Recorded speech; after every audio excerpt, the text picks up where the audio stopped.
Linda, muchas Caro, gracias. listo, Caro, listo.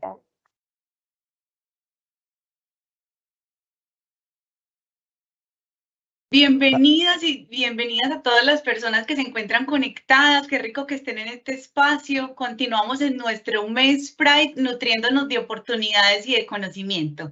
En esta ocasión tenemos una invitada muy especial, Brigitte Baptiste. Ella es bióloga, trabajó casi 9 años en el Instituto Humboldt. Actualmente es la rectora de la Universidad EAN y es experta en temas ambientales y biodiversidad, además de ser una gran líder en diversidad de género. Brigitte hoy nos va a hablar de un tema muy interesante, Pachamama Queer. Esta es una teoría que nos ayuda, que nos lleva como a desafiar esas normas sociales, romper estereotipos y construir una versión más bonita y más respetuosa de la naturaleza humana, enfocada en la diferencia.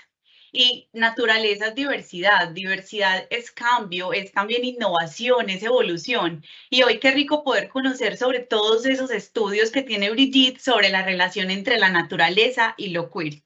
Brigitte, bienvenida. En Grupo Éxito estamos felices de tenerte hoy. Bueno, no, muchas gracias y también gracias por la paciencia. Aquí yo les voy a compartir, digamos, algún material de apoyo que después también van a tener ustedes a mano. La reflexión que tengo en estos días proviene de la propuesta o la progresiva asimilación de la feminidad a el concepto de madre tierra, la convergencia que se hace en los temas ambientales de la necesidad de proteger la naturaleza, así como las madres protegen a sus hijos. Es una narrativa, por supuesto, muy bonita. Es una narrativa que reconoce la maternidad y el cuidado y la crianza como un factor fundamental de la constitución de lo femenino, pero es una visión, por supuesto, parcial e incompleta. Hoy en día no definimos la feminidad por la capacidad de reproducirnos, ni por la capacidad de criar a las nuevas generaciones. Esto es una tarea que definitivamente es compartida y que no tiene realmente nada que ver con la definición de género, y al mismo tiempo no tiene entonces nada que ver con las responsabilidades que todas las personas tenemos que ejecutar o tener en cuenta cuando habitamos en este planeta. Entonces, lo que digo yo un poquito con cierto sentido del humor es que si la Tierra está torcida, ¿por qué nosotros no? ¿Por qué nosotras no? ¿Por qué nosotres no? La Tierra gira con cierto nivel de inclinación, casi 17 grados sobre su eje, y uno podría decir, no, pero pues eso es, no está matemáticamente bien estructurado, es una anomalía en el campo rotacional de la Tierra, pero es una anomalía absolutamente creativa. Sin esa inclinación no habría estaciones, no habría verano, invierno, no tendríamos variación, variabilidad y no tendríamos que adaptarnos a una serie de retos ambientales que son fundamentales en la existencia de los seres humanos. Entonces, lo que creo yo que es bueno pensar es que no hay nada que realmente siga un camino recto. Llaman a veces la atención los abuelos, nos dicen, mi hijo, camine por el camino recto, mi hija, no se desvíe. Yo apelo a una noción, por supuesto, moderada y con un mensaje de respeto hacia desviarnos un poquito del camino o entender lo que significa salirnos del camino recto sin entrar, por supuesto, en el caos ni en la destrucción de las cosas. Y eso tiene que ver con la idea de que tanto lo femenino como lo masculino son hechos dados, son cosas que existen en el mundo, bien sea por razones divinas o por razones biológicas, y que no tienen, digamos, desviaciones, no tienen alteración. Eh, a mí me preocupa mucho como ecóloga, pues que este argumento del camino recto se utilice para hablar del manejo del planeta, porque claramente los seres humanos hemos estado todo el tiempo transformando el planeta. Es cierto, lo hemos llevado a una situación muy crítica y muy difícil, pero también nos hemos llevado a nosotros mismos a un nivel de vida y a un nivel de bienestar impresionante. Entonces, ¿cómo encontramos un punto intermedio, tanto entre lo masculino y lo femenino, como en lo natural, digamos, y lo transformado de lo natural? El riesgo de que no hagamos esto.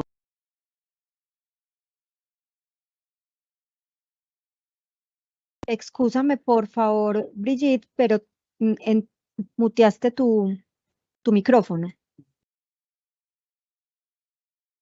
Ahora me escuchan otra Ahora vez. sí, Sí. ahora sí. Hay un duende por ahí haciendo maldades. Entonces les decía que lo que me preocupa es que nos casemos con una idea fija de lo que es lo femenino y lo masculino, como si fuese algo dado o algo natural, o nos casemos con una idea fija de la naturaleza, como si no hubiese muchas variantes y muchos caminos alternos que muestran que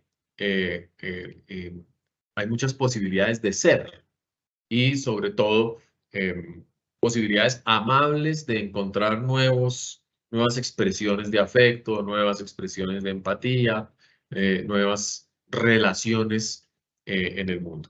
Entonces, ¿por qué tenerle, digamos, tanto apego a una noción estricta de las cosas o a una noción del camino recto, por decirlo así, y no tanto del camino ligeramente torcido, el camino chueco? Yo le llamo a veces el camino chueco.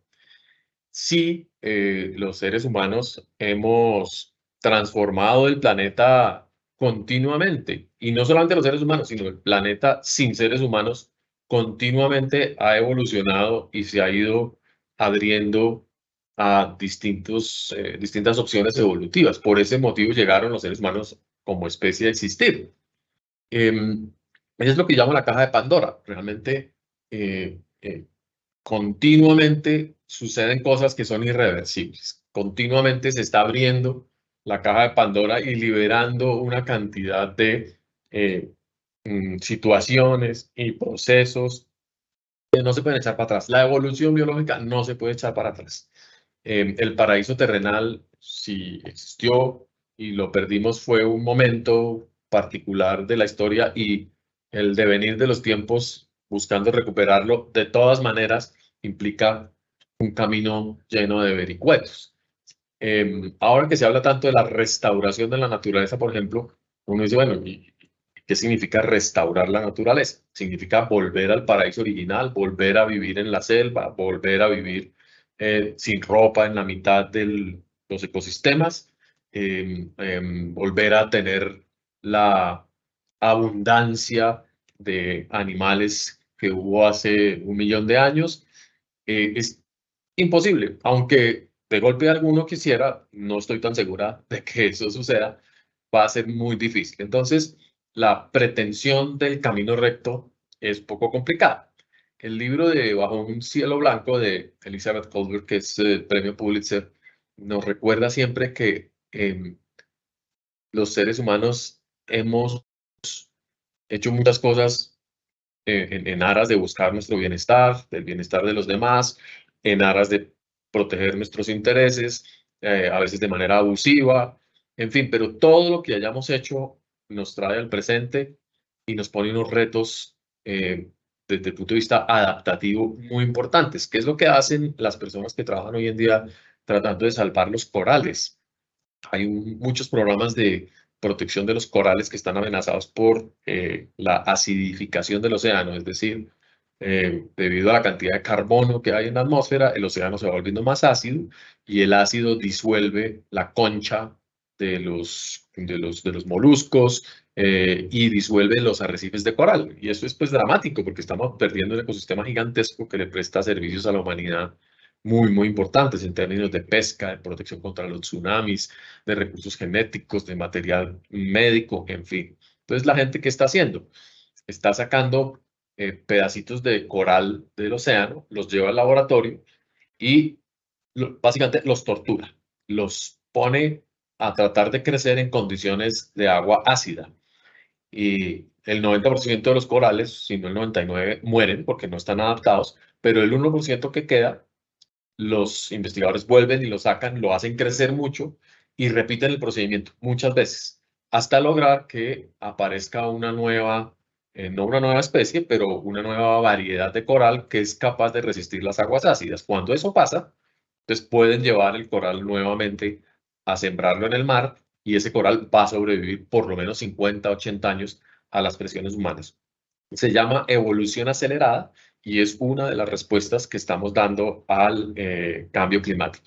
Pero fíjense qué implica esa evolución acelerada. Implica torcer del pescuezo a la evolución. Implica tomar un camino inesperado, inexistente previamente, del cual pues seguramente vamos a depender en el futuro.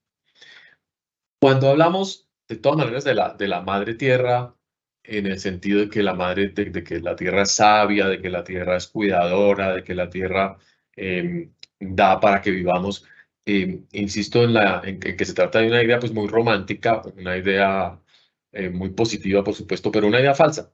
La tierra no provee, la tierra no protege, la tierra no hace nada, la tierra, a mi criterio, no tiene agencia.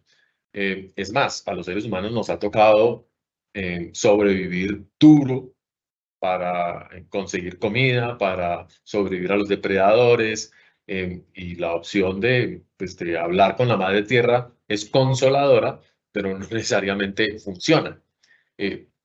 Por supuesto, habrá opiniones muy distintas y eso es absolutamente respetable, pero la divinización de la tierra o la creación de agencia biológica para la tierra, pues no da muchas evidencias de que esté operando para proteger a los seres humanos. Entonces, de ahí que las feminidades basadas en esa noción de madre protectora, pues también sean un poco ingenuas. Además, quienes hemos tenido o quienes hemos tenido discusiones profundas y diferencias profundas con nuestras mamás, sabemos que las mamás son personas, son gente que tiene todas las limitaciones y capacidades que tenemos todos los demás y que, por supuesto, tratan de hacer lo mejor que pueden su tarea como progenitoras, pero eso no quiere decir que lo hagan bien porque los niños y las niñas venimos sin instrucciones.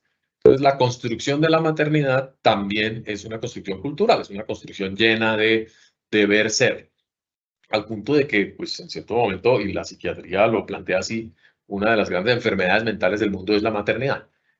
No me entiendan mal, las que son madres, somos madres, lo entendemos en el sentido de que hay un guión tremendamente robusto que proviene de la antigüedad que nos dice qué es lo que debe ser una buena madre. Y ese guión nos tortura, nos hace sentir culpables porque todas somos malas madres. Todas nos hemos equivocado y nos llenamos de remordimientos porque no hicimos esto, porque no dijimos lo otro. Algo que es distinto a lo masculino. La culpa masculina es de otro tipo, pero la culpa femenina es realmente muy torturadora. Entonces, pues tratemos de liberarnos de esa noción de lo femenino que está asociada con la mujer reproductora, la mujer biológicamente responsable de la supervivencia, de la sangre, de la herencia incluso. También de la noción entonces de la mujer cuidadora, de la mujer abnegada, de la mujer que lo entrega todo por los demás, o de la mujer cultivadora, que es la que se hace cargo de producir la comida, que se hace cargo de garantizar que todo el mundo tenga de todo, o la mujer nutridora o que está siempre pendiente de las necesidades de los demás. Yo creo que el feminismo nos ayuda a entender que todos estos papeles son papeles compartidos. Y el tema de la reproducción biológica es un tema indudablemente asociado con la anatomía y las capacidades de la mujer como, como agente directo de la reproducción biológica, pero que no tiene implicaciones identitarias absolutas. Nos sentimos orgullosas de ser madres, nos sentimos felices de ser madres, de criar, de amamantar, de proteger a nuestros bebés, pero eso, por supuesto, si se convierte en el único motivo y razón de nuestras vidas, pues es bastante limitante. Ahora, para muchas puede ser suficiente, puede ser más que suficiente, y está muy bien la posición o la definición de mujer como madre es absolutamente válida, por supuesto. Pero la pregunta es si eso es por designio, obligación, y si hay algún tipo de agentes o grupos de interés que están insistiendo en que esas son las categorías en las cuales se deben mover las mujeres. Y ahí entra el tema de la libertad como algo fundamental. Por otra parte, la Pachamama es una idea quechua muy hermosa, muy importante, una filosofía que habla es de la totalidad universal como la fuente de la vida y de la existencia. Y solo cuando se traduce al castellano es que se vuelve femenina, pero es una fuerza. Nosotros la entendemos y la tenemos que traducir a nuestros lenguajes como una diosa, digamos la diosa, la naturaleza, porque también en Occidente y en otras culturas hay esa noción de diosas mujeres, de diosas cuidadoras, de diosas de la agricultura, por ejemplo, como entre los griegos y los romanos, la diosa Ceres, por ejemplo, que es muy importante, pero también está la diosa Artemisa, la diosa Atenea, la diosa Diana, que tienen distintas cualidades de lo femenino. En cambio, en ciertos grupos sociales hemos preferido solo leer las definiciones asociadas con las diosas de la agricultura, por ejemplo, las que están siempre encargadas de la chagra, encargadas del ordeño, encargadas del orden doméstico. Y pues por supuesto que yo sé que hay un gran porcentaje de mujeres en el mundo que no se sienten atraídas por el orden doméstico, sino que están atraídas por el orden de Atenea, por el orden de Artemisa o por el orden de Diana. Entonces, el ecofeminismo comete algunos errores importantes cuando restringe la construcción identitaria de la mujer como agente ecológico y la restringe a, ya vimos que al tema de la reproducción biológica o al tema de la producción agrícola y de la nutrición y el cuidado. Hay unos arquetipos muy interesantes en Occidente. El presidente Petro decía hace un par de días en un discurso que veía con muy buenos ojos que la policía en Colombia se hubiese feminizado. De hecho, este es el primer año en que hay más mujeres en la fuerza policial que hombres. Pero él interpretaba ese gesto como un gesto positivo no de la participación de la mujer integral en las fuerzas públicas, sino como una ventaja porque las mujeres son más suaves, son más cuidadoras y que eso le iba a traer a la policía muchas ventajas.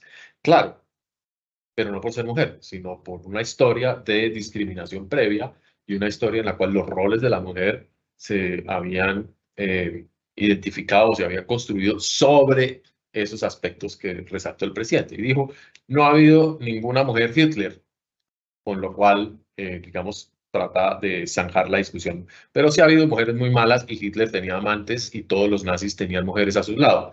De manera que yo creo que el argumento un poquito también se cae de su peso. Recuerden que las diosas en la antigüedad, y sobre todo en la que nos incide en nuestra historia occidental, provienen de Sumeria. Ahí está un poquito la historia en el texto. Ishtar se volvió Astarte y luego Semiramis, que era aparentemente una reina y gobernante del imperio de Babilonia durante un tiempo que por situaciones políticas llegó al poder, una cosa inesperada, no conocemos tampoco tanto de los temas de género en esa época, y tuvo una gestión espectacular, fue una gran guerrera, una unificadora del imperio, y por ese mismo motivo fue víctima de la falsa propaganda de los enemigos y la convirtieron en la líder del paganismo, en una gran prostituta y finalmente en la mujer apocalíptica. Es decir, ahí se construye tanto el arquetipo de la mujer guerrera, poderosa, bella, o de la mujer demoníaca, bruja, caprichosa. Por supuesto, en medio aparecen algunos relatos divertidos como este que dice que el rey de Uruk contemporáneo no trataba con amabilidad a las prostitutas, cortesanas y busconas, ni a los chicos alegres que cambiaron su masculinidad por feminidad, que aparentemente eran protegidas por Ishtar, por Semiramis, demostrando que si existió una mujer guerrera como esta, una lideresa de estas categorías como para ser recordada todavía hoy en día, era amiga de la diversidad sexual. No había un problema central en su quehacer. Y bueno, volvemos, yo siempre cito temas de Hollywood acá porque Hollywood replica muchos de los arquetipos y de las formas de entender lo femenino y lo masculino. Yo misma soy Brigitte por Brigitte Bardot, porque me parece fabuloso cómo se retrata la aparición de Ishtar de nuevo en nuestra cultura a través del cine y en una mezcla feminista bien controversial, pero bien interesante. Rhonda Fleming, que murió hace apenas 2 años, casi de 100, hizo más de 200 películas, de las cuales hay muchas recordadas, que estaba viendo algunas, son unos clásicos maravillosos. La Reina de Babilonia, con Ricardo Montalbán, maravilloso. Y ella fue de las primeras que pasó el blanco y negro al color, entonces le llamaban la Reina del Technicolor. Y fue una mujer que criticó muchísimo los roles de mujer pasiva o de mujer amante o de mujer complementaria que le ofrecían por ser tan atractiva y dijo, no, yo quiero papeles protagónicos de verdad, hasta que miren ustedes ahí al Bully Whip, la mujer del látigo, la mujer que lideró las revoluciones en Roma e incluso actuó con Ronald Reagan, ¿no? Pero una mujer combativa, una mujer que trató en el cine también de imbuir una idea distinta de la feminidad. Pero hasta ahora he hablado de feminidad y masculinidad, no de nada intermedio, sino de cómo se mezclan, digamos, cómo se tuercen ciertas preconcepciones de lo femenino y lo masculino, según quién lo cuenta, según el momento histórico, según el interés del narrador o narradora.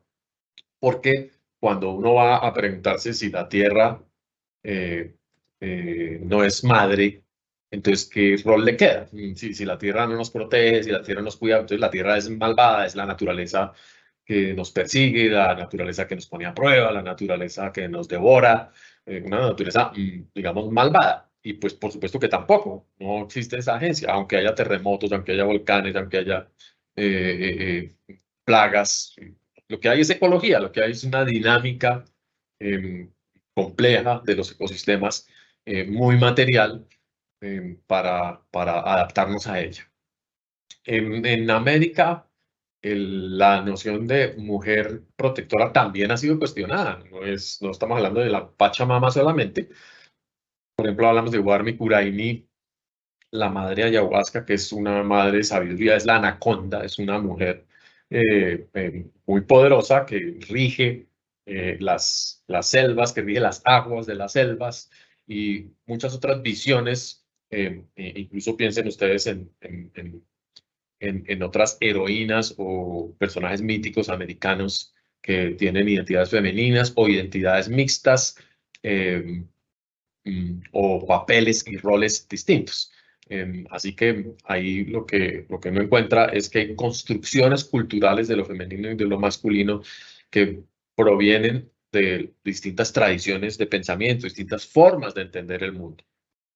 En Colombia también sucede. En Colombia tenemos a Roxana Panchí y todas las mujeres trans en veras que han sido parcialmente expulsadas de su territorio por su disidencia de género. Pero al mismo tiempo se mantienen en el territorio porque digamos, los gobernantes, los cabildos, tienen una pregunta de fondo muy interesante y es, ¿será que lo que está pasando es la reaparición de un fenómeno que habíamos olvidado, la reaparición de una feminidad que habíamos reprimido debido a la presencia de los conquistadores masculinos, violentos, machistas, o se trata de un fenómeno nuevo y emergente que compartimos con otras sociedades. Atiquigua, quien es concejala aquí en Bogotá, tiene una visión muy interesante sobre la feminidad entre las arhuacas y los arhuacos y dice precisamente que la preponderancia de los mamos como líderes se debe a que los conquistadores y luego en la República y actualmente el gobierno solo se dirige a los hombres porque le da agencia y capacidad y le reconoce capacidad solamente a los hombres y que eso ha creado una distorsión histórica tremenda, entonces que hay que recuperar el papel de las mujeres sabias, de las mujeres que en este momento deberían enfriar el mundo. Y el principio de lo femenino y de lo masculino no se manifiesta como en Occidente en cuerpos anatomizados estrictos, sino como principios que operan en la sociedad y en la naturaleza de una manera particular.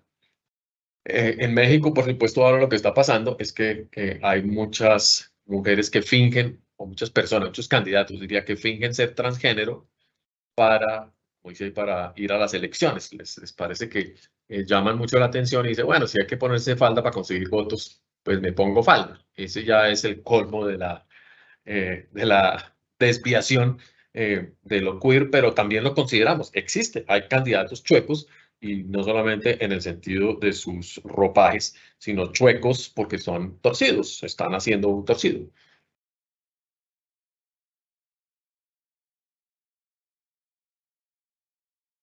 Las discusiones ecofeministas han transitado por esta discusión hace mucho tiempo y llegamos a los transfeminismos y es cómo entonces somos capaces de entender Brigitte, masculinidades.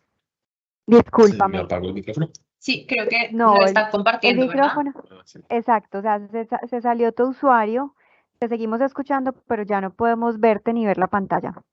Estoy marcando Ya, un nuevamente, segundito, así que- ya vamos a Ahí volver a ya. compartir, qué pena. Con Perfecto, ahí ustedes, ya. ahí la pueden ver otra vez, ¿verdad?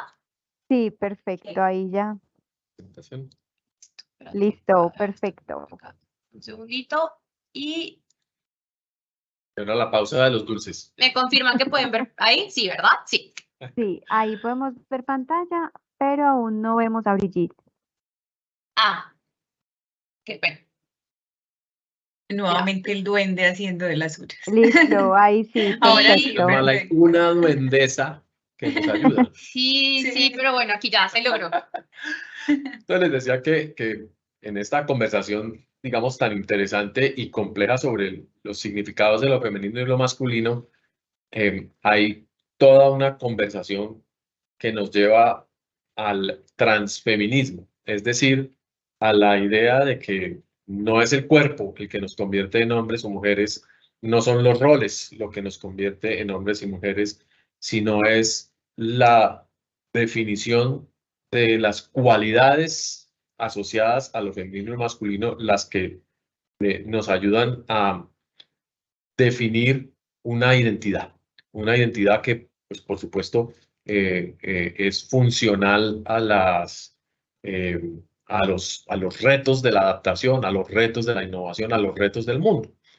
Y eso hace que lleguemos rápidamente al tema de la identidad. ¿Qué significa construir identidad? ¿De dónde construimos identidad?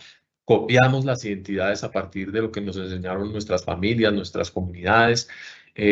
Nos inventamos nuestras identidades por conveniencia política, como por ejemplo definen algunas mujeres que hoy en día creen que la existencia de las mujeres trans amenaza la existencia y los derechos de las mujeres cis, es decir, de quienes se autodefinen como mujeres por su condición biológica o por su condición, digamos, natural, haciendo, digamos, uso de ese concepto de la feminidad esencial. Entonces, la pregunta para todas, para todos, para todas es si existe alguna cualidad esencial, inmutable, primaria, que nos define como mujeres o como hombres y si está fija, insisto en la palabra, si es inmutable y si no cambia.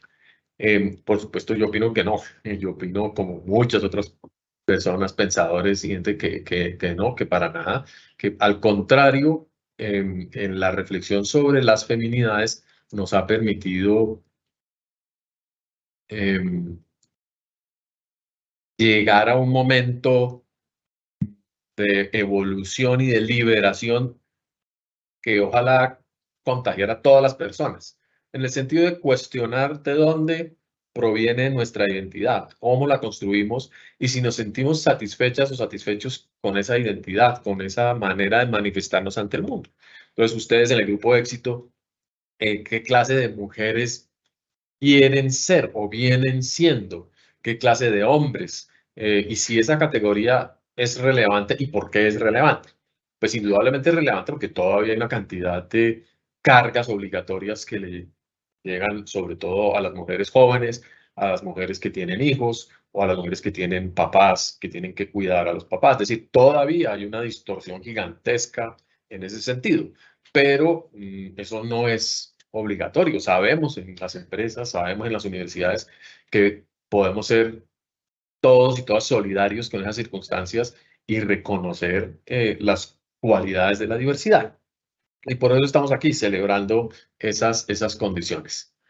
Algunos libros que entonces reafirman un poco lo que estoy mencionando, la condición queer o torcida, chueca, desviada de los seres vivos, pero no desviado en un sentido como nos decían de pequeñitas, sino desviado en el sentido de que nos apartamos de la línea recta, de la línea del supuesto modelo de comportamiento, del rol ejemplar, del rol a seguir. Y hay pues toda la evidencia del mundo para mostrar que esos caminos, digamos, rectos de la evolución no existen, sino que constantemente estamos, como les decía yo, oscilando de un lado para el otro. ¿Qué implica finalmente entonces pensar en esa noción de lo femenino y lo masculino como un conjunto de fuerzas que se entretejen y que son poderosísimas, por supuesto, son muy creativas, son fuerzas creativas reconocidas en todas las culturas del mundo, pero que pueden tener una incidencia importantísima en la manera en que vivimos en el planeta? Si nos volvemos apóstoles de la madre tierra o apóstolas, porque además no había mujeres apóstoles, de una manera de habitar distinta. Y si eso nos va a ayudar o no a superar la crisis climática. Lo que nos plantean digamos, las pensadoras más contemporáneas sobre esto es la necesidad de repolitizar el espacio sexual de todas las prácticas de vida, las prácticas artísticas contemporáneas, las prácticas científicas, como pongo yo ahí encima, en las cuales pues hay que pensar cuál es el papel de lo femenino y lo masculino en todos los procesos. Entonces, la pregunta en las prácticas empresariales, eso se puede hacer. ¿Cuál es el rol de lo femenino y lo masculino en las prácticas empresariales? Y finalmente, me quedan 2 minuticos así, me imagino que vamos a hacer como preguntitas, ¿verdad? Comentarios, preguntas, si tenemos una ventanita para eso.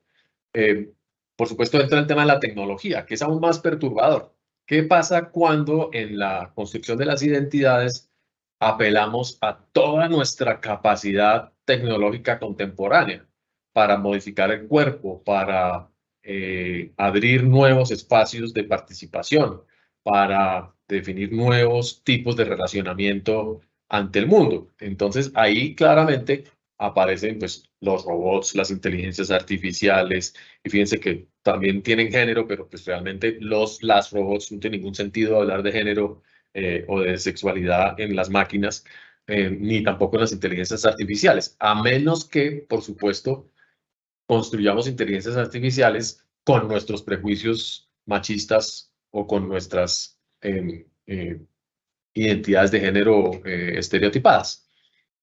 Entonces, lo que sabemos es que están apareciendo una cantidad, lo que llamo yo, nuevas superficies de contacto, es decir, hay innovación, ahí aparecen miles de cosas nuevas, gente experimentando con sus cuerpos, comunidades experimentando con sus identidades, aparecen neoindígenas, todos los neomuiscas, gente que dice yo también soy indígena, pero no tengo la lengua, pero tengo un territorio por razones políticas, de identidad, de interés, en fin, todo lo que hacemos los seres humanos normalmente para sobrevivir, y pues que finalmente creamos una serie de identidades borrosas entre lo tecnológico, lo institucional y lo normativo.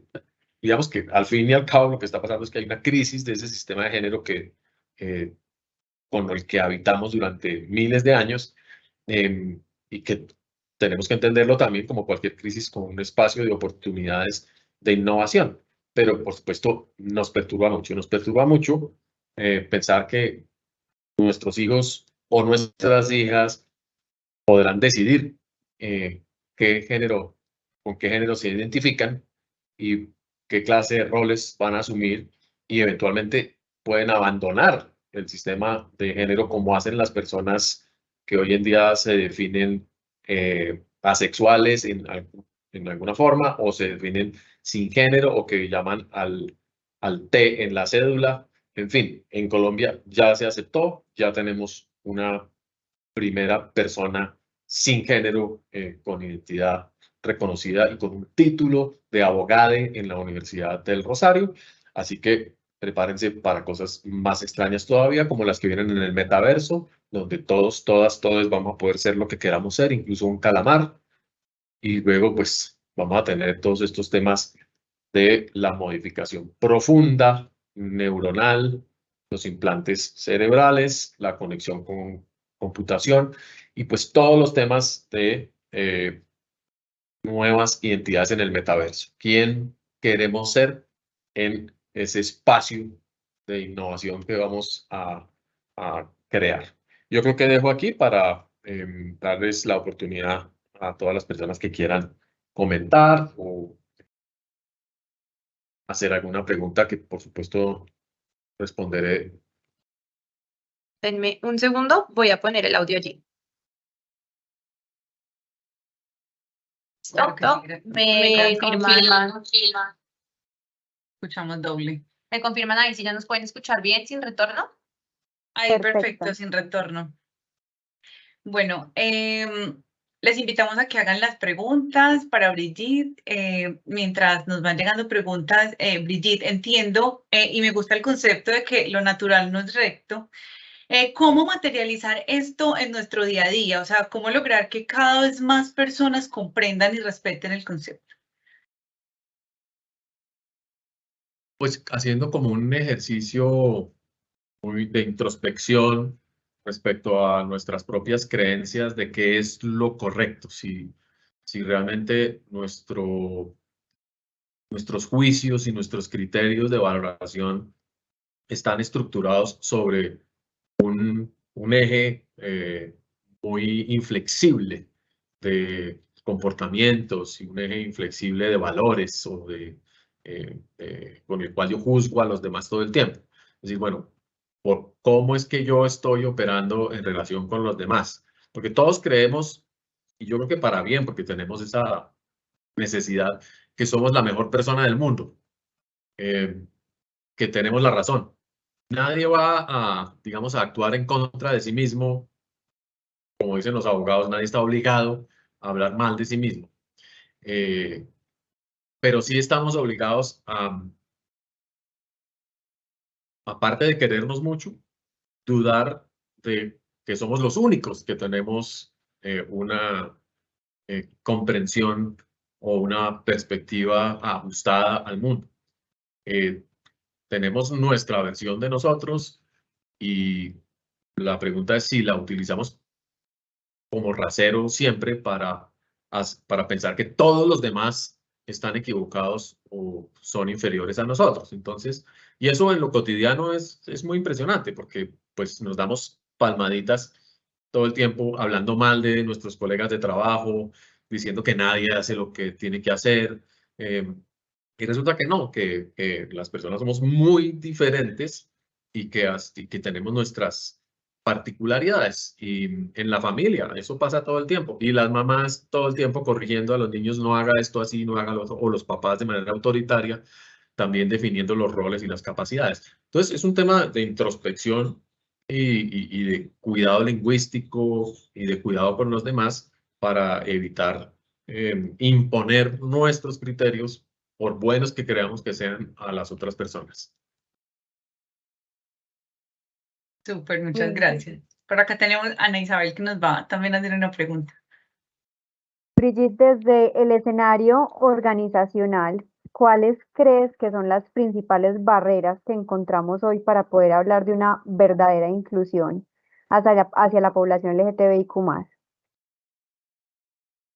Bueno, además de estos prejuicios como emocionales con los que todos llevábamos, el programa con el que nos han entrenado desde nuestra infancia, que digamos lo podemos superar, tiene que ver mucho con la presunción de que todas las personas tenemos las mismas capacidades para hacer todos los trabajos, pero que es el estudio y el entrenamiento de la escuela y de la universidad el que nos ayuda a tener un mejor desempeño. Y resulta que no, que sí hay talentos, sí somos biológicamente distintos y sí tenemos experiencias de vida profundamente distintas que hacen que podamos cumplir unas tareas y no otras. Las empresas no definen términos de referencia específicamente pensando en atraer el talento diferencial. Entonces, cuando las mujeres trans nos quejamos de que no nos dan trabajo, yo no me quejo, he tenido mucho trabajo durante toda mi vida, pero a mí me llegan cientos de hojas de vida de mujeres trans diciendo, su merced, ayude, usted que me entiende, deme trabajo. Y yo digo, pero bueno, dime cuáles son las razones por las cuales crees que puedes aportar a la universidad. Dicen, no, pues yo sé contabilidad, yo soy muy ordenada, yo digo, sí, claro, pero yo tengo 100.000 hojas de vida de personas con esas cualidades. ¿Por qué una mujer trans que hace contabilidad haría la diferencia? Por tus atributos físicos. Bueno, yo sé que soy rectora elegida en un reinado de belleza, pero de todas maneras no es un criterio que uno deba utilizar nunca. Entonces, ¿cómo hacemos para que los términos de referencia de los cargos, de las responsabilidades, realmente estén sintonizados con el llamado a los nuevos talentos de la diversidad humana? Todos nos beneficiaríamos de tener personas que tienen ciertas sensibilidades o que tienen ciertas experiencias de vida. Por ejemplo, contratar personas que, aunque no sean profesionales, provienen de una etnia indígena y tienen un conocimiento profundo del territorio.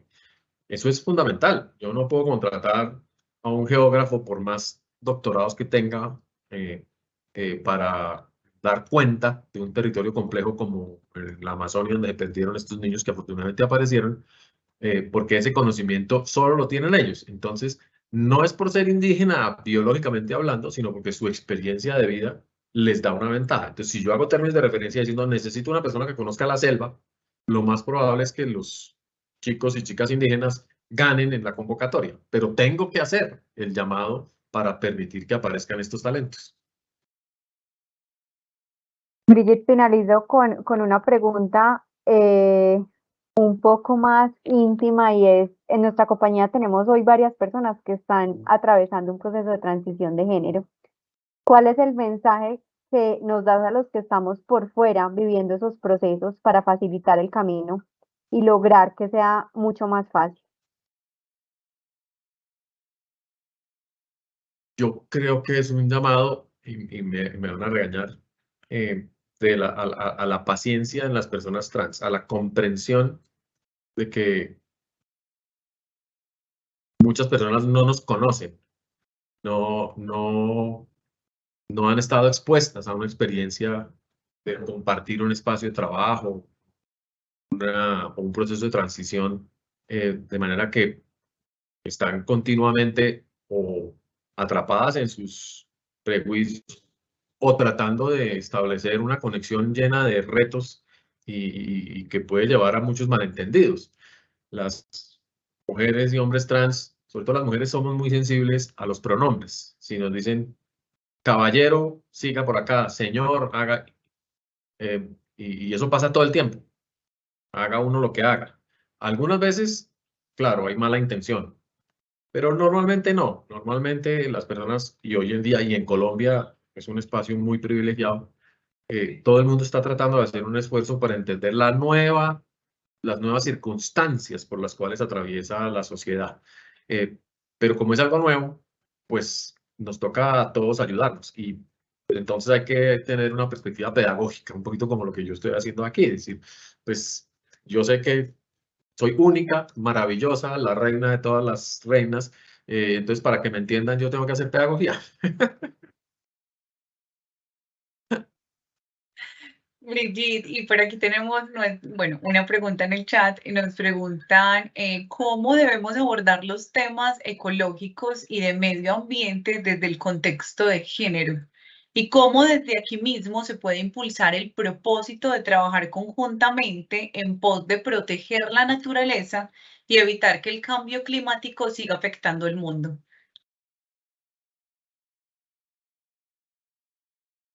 Pues yo diría que un poquito reflexionando sobre la propuesta que hice, ¿cómo piensan ustedes que se relaciona el género con la gestión de los ecosistemas? Si debemos apelar o no a la noción de la madre naturaleza para que hagamos cosas, por ejemplo, en los temas de mercadeo, los temas de responsabilidad social empresarial, los proyectos especiales que hacen las empresas. Si hablamos de la naturaleza, ¿cómo hablamos? Si hablamos de ella y la vamos feminizando y la vamos convirtiendo en un objeto femenino de la gestión empresarial, o realmente estamos construyendo o ayudando a construir una categoría un poquito más sofisticada del medio en el que habitamos. Porque la tendencia, obviamente, es hablar de la naturaleza y que hay que cuidar la naturaleza y que la naturaleza nos da y que la naturaleza es bonita y que hay que amar la naturaleza. Pero muy en este sentido, como decía, de la maternidad, del respeto a la ancestralidad maternal y ese tipo de cosas. Pues pensémoslo al menos de manera consciente que si lo vamos a afirmar, pues que sea el producto de una reflexión deliberada y no de una moda y no de un recurso de mercadeo, que finalmente creo que es en lo que se está convirtiendo. Así es. ¿Se puede entender que desde este contexto de género somos abanderados de proteger el ambiente? Pues mira, yo creo que sí. Yo creo que sí hay una reflexión profunda y sobre todo en América Latina sobre las relaciones entre género y vida. Porque en la medida en que afirmamos nuestra libertad y nuestra autonomía como personas, como seres sintientes, como seres creativos, afirmamos nuestra responsabilidad para con los demás seres vivos.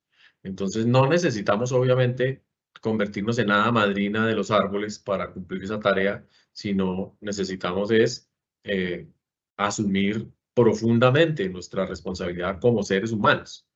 Y como seres humanos que si queremos expresarnos en femenino o en masculino de acuerdo a ciertos parámetros, pues que eso nos ayude a mejorar indudablemente las relaciones con otras personas, con otros seres vivos no humanos, como hablamos hoy en día de la fauna y de la flora o de los hongos. Y seguramente que si somos mejores personas, si somos más libres, más autónomos y más responsables, pues nos va a ir mejor en afirmar nuestras estrategias, digamos, de protección y recuperación de la salud ambiental del mundo. Brigitte, en ese mismo orden de cómo mejorar, obviamente, este tema del relacionamiento y cómo mejorar esa empatía, nos hacen una pregunta y es cómo podemos tratar de adaptar o cambiar los pensamientos tradicionales que hay en nuestras familias. Con mucho amor, porque si la familia es la familia. Es el referente cercano, inmediato, es el que requiere ser más cuidadosos, tienen que tener mucho afecto realmente y entender que el vínculo afectivo entre las personas de la familia genera unas emociones tremendas y que hay que ser sensibles a ello. Entonces, pues yo no le voy a decir a mi abuelita que se vaya de la casa porque no me trata como Brigitte. Pues, mis abuelitas fueron maravillosas, pero por poner un ejemplo cualquiera, ni voy a estar planteando un enfrentamiento continuo con las personas con las que convivo por temas de género, por muchas cosas que no son capaces de entender, siempre y cuando no afecten la convivencia amable y el respeto. Pero definitivamente no hay que pelear. Yo soy muy conciliadora y yo creo que siempre tiene que ganar el amor. Genial, me encanta. Bueno, y hablamos un poco de la familia, ya por acá en el chat nos están preguntando un poquito es hacia los clientes, ¿cómo podemos pensar en los consumidores, es decir, en nuestros clientes desde una perspectiva de género? Eso es buenísimo porque a nosotros nos toca también aquí en la universidad, ¿no? Ustedes no lo van a creer, pero en la universidad yo creo que más de la tercera parte de nuestros estudiantes de primer semestre son inclasificables. No sabemos a qué género pertenecen. Es decir, se manifiestan de muchas maneras y son súper creativos y creativas, pero sus capacidades expresivas son tan grandes que pasa a un segundo término esa preocupación. Entonces, estas personas son sus clientes y van a ser cada vez más sus clientes, personas que no están buscando champú para mujer o el producto específico para hombres, sino van a estar buscando productos para personas, pero que sean producto del comercio justo, que sean ecológicamente responsables y que les permitan además expresarse a sí mismos con plena libertad. Entonces yo creo que cada vez más los temas de oferta en el mercado van a ir cambiando hacia productos neutros o productos creativos en términos de género, no estereotípicos. No hay nada más terrible hoy en día que ver la televisión y ver el uso que se sigue dando, el mal uso a la identidad erótica femenina de los años 70 y los años 80. Eso es totalmente inaceptable, digamos, el mantenimiento del estereotipo, el uso de las impulsadoras, por ejemplo, en los supermercados. Revísenlo, porque yo sé que no es la empresa, no es el grupo el que plantea esos roles, sino son los proveedores. Entonces, escojan unas niñas bonitas para que vayan a hacerle propaganda a una nueva mermelada o a la tocineta de tal marca. No, yo no compro tocineta porque haya una niña bonita ofreciéndome. Eso ya es muy ofensivo que siga sucediendo en los eventos de las corporaciones que ponen los puesticos con impulsadoras, con embajadoras. Esa objetivización, convertir en objeto el cuerpo femenino para el mercadeo, definitivamente es algo que ya no nos parece aceptable, pero que sigue sucediendo. Entonces, pues ojalá también con todos sus proveedores comenzar a trabajar esos temas para llegar a tener una perspectiva mucho más igualitaria. Y habiendo chicas trans que somos tan divinas y nos gusta hablar con todo el mundo, pues estamos ahí felices de hacerlo, no por obligación, sino porque es divertido. De acuerdo. Bueno, Víctor también nos quiere hacer una pregunta. Víctor, adelante. Claro que sí, Brigitte, muchísimas gracias antes que cualquier cosa, pues como por este espacio. Y mi pregunta va más relacionada como a cómo reconocer y vivir sobre esa delgada línea de la empatía sin caer en los radicalismos. Es decir, yo puedo ser defensor de la diversidad, pero constantemente vivo en conflicto con quienes no lo son porque no acepto esas posiciones de radicalismos, entre comillas. Sí, es una delgada línea, es una delgada línea y hay que construir políticas, hay que construir comités, hay que crear espacios de conversación al respecto, porque también todo lo que nos pasa es nuevo, ¿no? Como les decía, no estamos tan seguros de cuáles son las implicaciones de toda esta innovación o esta transformación del mundo en las actividades cotidianas, en la organización social. Entonces habrá personas que se resisten por temor o por convicción a esas transformaciones, las ven como parte del fin del mundo, por ejemplo. Entonces hay que invitarlas a conversar, pero yo creo que sí hay que tener firmeza en una empresa para plantear que todo el mundo tiene derecho a tener sus opiniones, pero que el respeto es el umbral y faltarle al respeto es definitivamente inaceptable. E invitar a la conversación sin necesidad de querer convencer a nadie, porque uno no conversa para convencer a las demás personas, sino simplemente para mejorar la calidad de la interacción colectiva. Es un reto difícil. Nosotros acabamos de crear nuestro Comité de Diversidades e Inclusión y estamos enfrentando cotidianamente las mismas preguntas, los mismos problemas que todo el mundo tiene, acusaciones infundadas o fundadas de acoso, de maltrato, me miró feo, no me miró feo, me tocó, no me tocó. Eh, pero hay que volver a hablar de eso y hablar profusamente, porque no nos podemos quedar con las formas de tratar el tema de los años 70, de los 80, que además no se trataba casi, ¿no? Porque pues era normal que los jefes tocaran a las secretarias de manera involuntaria, o sin aceptación, no involuntaria, sino sin la aceptación o sin el código de convivencia, sino claramente como un efecto del abuso jerárquico. Entonces, esos comportamientos normalizados del pasado ya no pueden, ya no son aceptables, pero hay que hablar de ello, porque la gente no se da cuenta, no los conoce, porque si yo fui entrenado en cierta escuela o entrenada en cierta escuela, pues a menos que tenga un proceso de reentrenamiento, pues voy a pensar que lo que hago es absolutamente normal y nos pasa todo el tiempo, nos pasa todo el tiempo. Brigitte, agradecerte mucho por este espacio. Realmente nos sentimos muy honrados y honradas de poder contar contigo. Tú lo has dicho, la reina de reinas. Para nosotros eres un gran referente en estos temas. Y qué placer escucharte, qué rico poder aprender de ti. Hoy personalmente me llevo el mensaje de amar la otredad, de poder amar lo diferente. Y sé que por varios mensajes que he recibido es el mensaje que hoy nos llevamos de ti. Gracias, gracias, gracias. Gracias a las más de 250 personas que nos acompañaron hoy, porque sé que esto empieza a transformar nuestras realidades y seguir nutriendo de oportunidades a Colombia a través de la diversidad.